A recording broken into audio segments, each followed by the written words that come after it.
Welcome back to the studio. I am Sherman. Who do we have once again? We have Howard Ankin from Ankin Law. Thank you so much for being here once again, Howard. Thanks, Sherman. Glad to be here. That is very festive, your suit that you have on here today for the holiday season.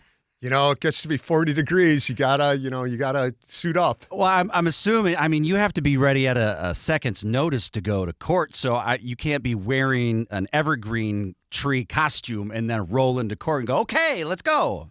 I got to tell you, it seems like I thought as I got older, there'd be less court. And it seems like the more my career goes along, it seems like there's more court for me than there ever was before. It's like always a suit now. I'm making up for you. I have my sweater on that says, I don't know, Margot, from Christmas Vacation. Or I should say, Christmas Vacation with Chevy Chase. But there's a lot of holiday-type questions that people have sent in. And matter of fact, I have one here, Howard. And it says here, what happens if you're out holiday shopping and you get hit by a car or a bus? What should someone do immediately, and what rights do they have? I know that sounds crazy, but it's happened before. You know, you always got to make sure that you're aware that there's not going to be a second accident after your first accident. So if you have some awareness to it, be aware of your surroundings. The next thing is you always need to make sure that you're going to get emergency medical care and treatment if that's what you need.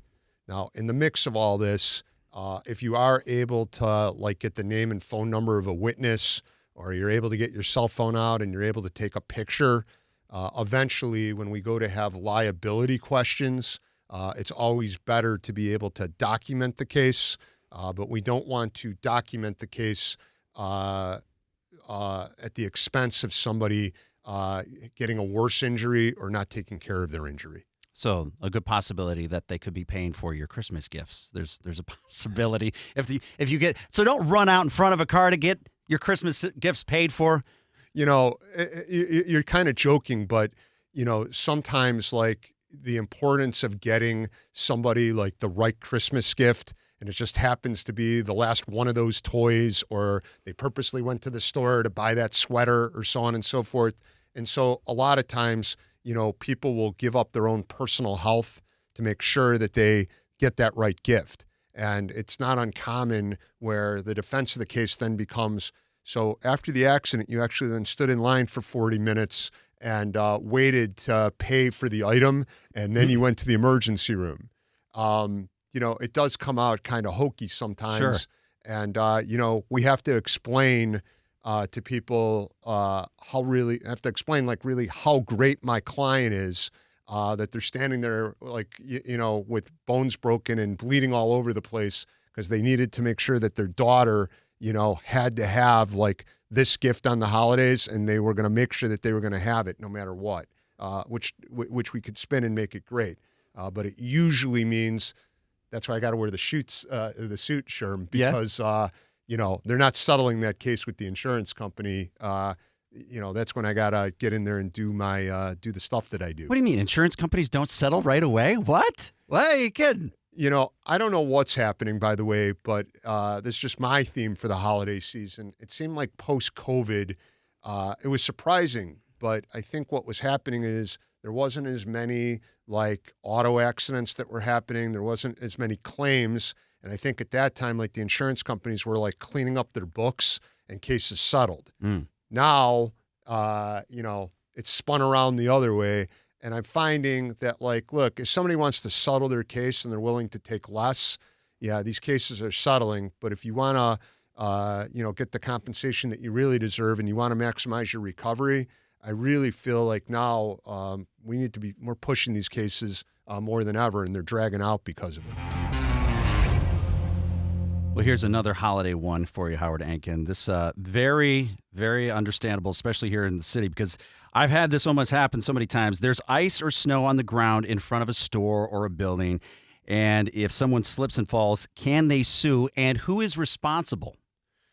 So that's what we need to figure out. That's when people call us. I got a team of investigators, and sometimes we're going out to see why that ice formed. So the defense of the case is either going to be that it's a natural accumulation, meaning hey, it snowed and, God made it that way, or B, that there was notice that somebody would have fallen.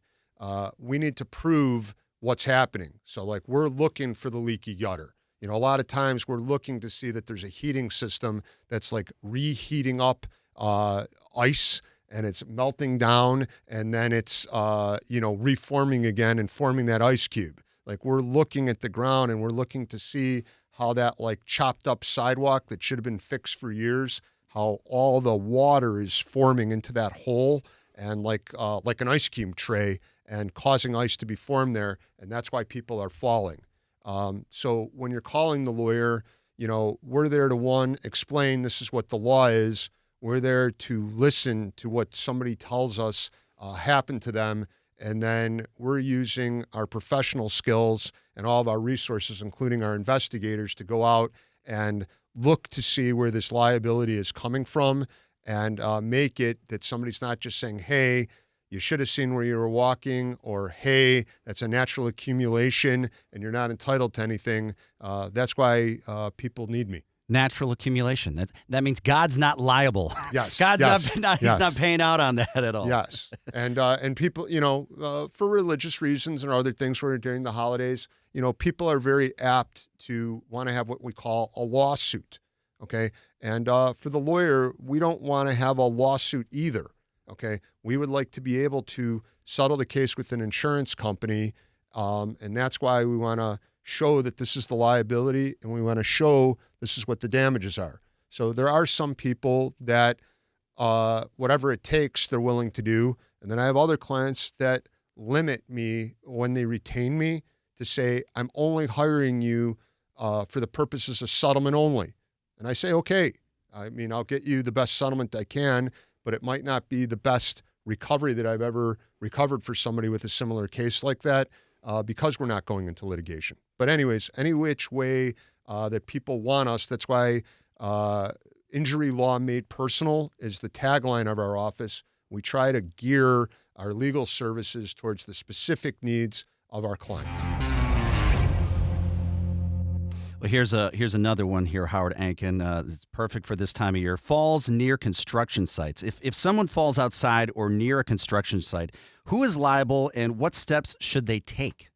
So again, we need to figure out on a construction site, usually you would have a general contractor, and then a general contractor hires subcontractors.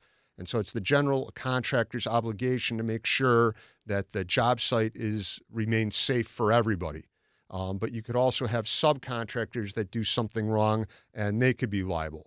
So we need to understand what's happening with that construction site to understand why somebody's not hurt. Specifically with anything that involves construction, time is money. So the more time that we have to put into something to make it safe, the more money it costs. But when we don't put our time into making something safe, that's when somebody could be hurt, especially people from the public that have nothing to do with that job site. So again, you could see the construction is going on and it could be open and obvious. And so a lot of times we need to explain away why this construction site needed to remain safe and why somebody who got hurt on that construction site couldn't make sure that they could avail themselves of not being hurt there. Howard, it's awesome that you come in here. You don't have very far to travel. You're a Chicago guy. We're in the Prudential building here in Chicago. And it's cool to be affiliated with all of the other people that you're affiliated with, Chris Chelios and all of these other people that are tied to Ankin Law. So I just wanted to thank you, especially around the holidays. Thank you so much for being a part of this place and us hanging out with you. And likewise, thank you for always being with me, and thank you for supporting me. I got to tell you, for me, part of doing this to beginning was I just wanted to have a zest for life, and part of being a lawyer and helping people in my community, that was just resonated with me as far as my law career. And then being able to get my name out with other people, being able to come to somebody like you, like if somebody said, hey, I'm looking to buy a shirt, or I need the right dentist, or like what's the best pizza to go to, people would say, who do I do that with? And knowing that, like, people know that when you say Howard Ankin's a good lawyer, okay, your name means a lot in this community. And when you say that, that really makes me feel good. And that helps, me work on the best cases that I could possibly work on. More importantly for me today, though, more than ever, is that law in the world has really become national. And a lot of people that are pretending to be me from around the country, they're running advertisements like they practice law or like they're working here in Chicago. I was going to bring that up because I like us here at the station. I mean, we are a Chicago radio station. We're not anywhere else. You're from Chicago. You deal with Chicago. So that makes you different, and you're a local guy, unlike a lot of others. And when you're local, you know the local landscape. There's not one law board that relates to my practice that I'm not either the president of or on the executive council of or will ascend to the presidency of. I know Chicago. I know what's happening in the courthouse in Chicago. I know how to help people here in Chicago. No matter what any other billboard on 294 says. And what I feel that I bring for people, I have a staff of 100 people where my law firm is across the street from where the courthouse is. Like, we're able to advocate and give people the resources that they need. And instead, there are people on billboards, nobody knows who they are. Like, I was just at a conference for a board that I'm on in Washington, D.C., where I had to fly out for the day and fly back. And people were saying, like, who's this lawyer? Okay. And nobody even knows who they are. They don't even know where the courthouse is. So there's a lot of people that are pretending to have the reputation that I have. So most important and why I'm here today is when I could be with you, Sherman, you're asking me questions about like, what happens in this situation? How does it work? And I'm in the studio with you. Nobody has this, okay? And likewise, I don't think nobody else is going to be able to do for people what I do for them. There's a lot of other places, let's be honest, that you could be at right now, and you're here in Chicago at the Drive. Why do you choose the Drive here in Chicago, Howard Ankin? That's a great question. And I do have to say is I do pay my $9.95 a month or whatever it is to have like my other than broadcast radio, because there are some Politico shows that I do like, the people that have certain insight that I like listening to. But I always find out that I'm punching out of that and coming back to Chicago local radio. Now, I may be able to listen to like classic rock anywhere. I could have classic rock like on my own, my own feed. You could do it off your phone. We get it. Right. This is what's important about local radio, okay? If you are not listening to local radio, you're like in a fishbowl, okay? When I'm driving around Chicago, I get a good feeling that like I'm here, I'm present, I'm in my community, I'm part of something.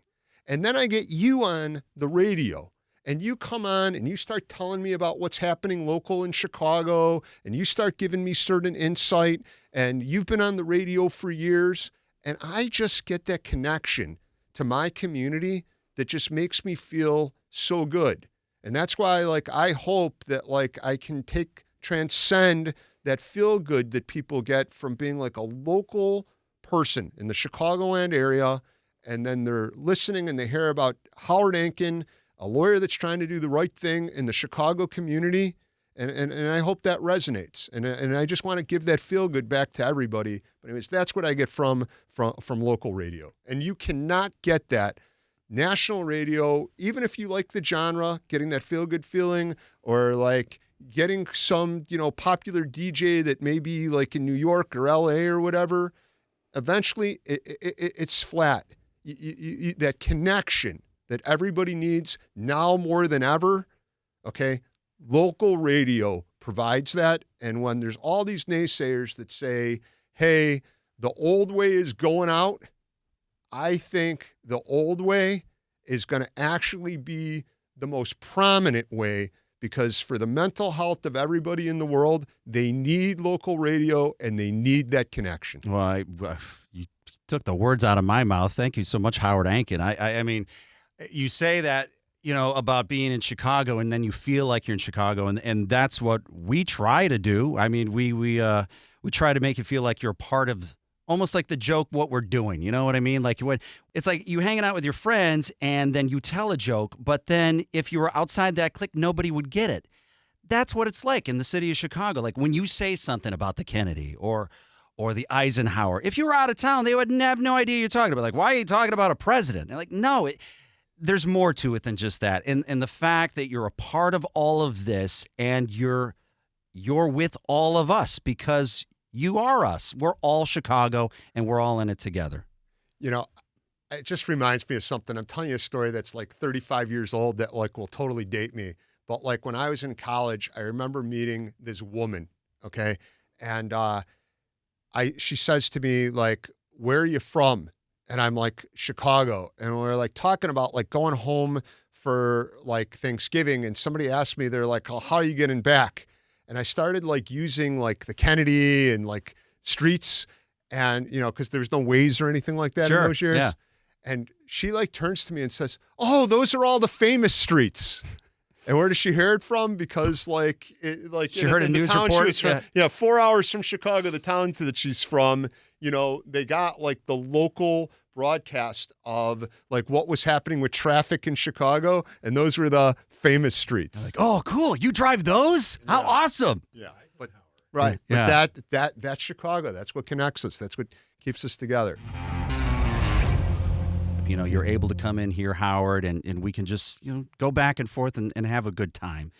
And I, got the holidays coming up. I have a certain memory of mine of the best gift I had when I was a kid or received. What is yours, by the way, before we get to mine? Oh, don't talk about, I got to sit on a couch for this one, Sherman. No, I'm not a therapist. I'm just, tell me about your mother, Howard. Yes. No. I got to tell you, for whatever reason, I was very into like CB radio, like ham radio. I was like all excited about that in my youth. Why? I don't know. Okay. But anyways, so like I was able to like listen to like CB ham radio on a radio that was given to me when I was a young kid. And I just remember being so excited, listening to like truckers talking to each other. You're like, I'm going to get all the lingo down. Yeah, exactly. Mine was simple. Mine was a Nintendo, of all things. It was a Nintendo. I got it when I was probably 11, 12 years old, and it was the best thing. I'm like, oh my, I finally got it. And then it taught me how to throw a remote control from the Nintendo as fast as possible. I should be in the MLB on anger of throwing a Nintendo controller at the television. So at least you didn't have that. So look at it actually worked out better for you. Look at I guess with any age, there's always like great games and great things that you do on the holiday. I just think like if you're talking about like special things for the holiday, it seems like every year you would never play like the game of Monopoly. It just takes like too long, and it's just like everybody gets ticked off. Yeah. And the family right there over Boardwalk and Baltic. Yeah. But sometimes, like if you could get like, a multitude of people that are playing, and people have partners, and, you're taking the several hours that it takes to play the game, and it never quite, it always, like, there's never a winner because it never quite ends, but it always just seems that that's just like such a great holiday gathering thing to do together. The final one, Howard Ankin here, and this one actually is regarding the sweater that I'm wearing right now that says, I don't know, Margot, Christmas vacation. If someone gets blown up after lighting a cigarette, standing in front of a storm drain that's leaking sewer gas because Uncle Eddie emptied his chemical toilet from his RV, who is liable, Clark Griswold or Uncle Eddie? Oh, I think Uncle Eddie for sure. Uncle Eddie. Really? Okay. So Clark is in the clear. Even though it's his house, it's in front of his house. Uncle Eddie is the one emptying the chemical toilet. It's him. It's a very cute question. So I'll just say to you, like in two ways. One, in all cases, we're looking at liability, we're looking at damages, and we're looking at the ability to pay. And if you're probably like blown up in an explosion, we're probably going to have two defendants in a case. It's not going to be one or the other. The other thing about this is, when we're talking about law, is something a proximate cause of somebody getting hurt, or is something a cause of fact of somebody getting hurt? And so the concept that like both of you and me are born, and then I went to law school, and then you became like a famous radio jockey for the last 20-something years, and now we're here today in your studio. What's the proximate cause of us being together? Talking about like people's legal rights today in your studio, or the fact that we're both born? And we're both in Chicago. Right. Yeah. So that would be like a law school exam that people would be discussing, as to is it Griswold? Is it Uncle Eddie? In real life, you're probably bringing the case against each other. And then when you're getting into discovery, you're really finding out who knew what about like this problem that was going to happen. Do you and other lawyers actually almost like litigate, go back and forth on made-up scenarios from movies like that? You could totally sue for that, or that person is liable. Like this instance of this movie right here. I know it's a baloney question. That's the whole point of it. But to have an actual intellectual, like going back and forth of who is liable is hilarious to me. So yes and no. One fun thing about the lawyer is everybody has like their lawyer war stories. So everybody has like the story of like this client or this situation that happened, and they always have like, like they had this witness on the stand and they're cross-examining and cross-examining somebody and this happened. So like, yes to that. The other thing is, which is really another reason why people retain me, is that I have a good broad-based section of knowing a lot of lawyers. Like I'm on a lot of law boards. I'm, either the president or, on executive committees out of a lot of law things. And so a lot of times, like we spend a lot of time asking questions of other lawyers. What do you think about this fact pattern? And that question is, do you think it's Griswold? Do you think it's Uncle Eddie? I'm going to go through the entire holiday season, but instead of talking about a movie, I'll be at like a lawyer's holiday party and be like, okay, I got this case. It's coming up for trial in February, and these are the facts. And I got this other case that's coming up for trial in July, and I'm getting ready, and we're about to, we're about to take expert discovery, and like we'll talk about it. And that like lawyers make fun of other lawyers too. Some are blowhards, like, oh, I got millions for that one. Yeah. Okay, and then others are like, they're more serious. And, we get that information from each other. If out of anything, I hope that we have somebody that's watching right now going to law school, and then they're actually going to debate this exact thing that we're talking about, Uncle Eddie or Clark Griswold, who is liable. And I got to tell you, when you do go to law school, the law professors, they're cute like this. So you're all excitable that you're taking like your final exam and you got like a heavy question, but like the fact pattern that the teacher would write would be this exact fact pattern. And they would bring in, and it would be Uncle Eddie and Griswold, and this is what's happening. And you're writing this final exam that like you think your whole life rides on this grade, but like you're writing it under this fact pattern. And that's how law professors give their final exams in law school. Thank you so much, Howard, for all that you do. Coming in here, you can find Howard, 312-6-million, number very easy to remember. And it's just a great guy. So thank you so much, Howard Ankin. Thanks. I'm here to help if anybody needs me.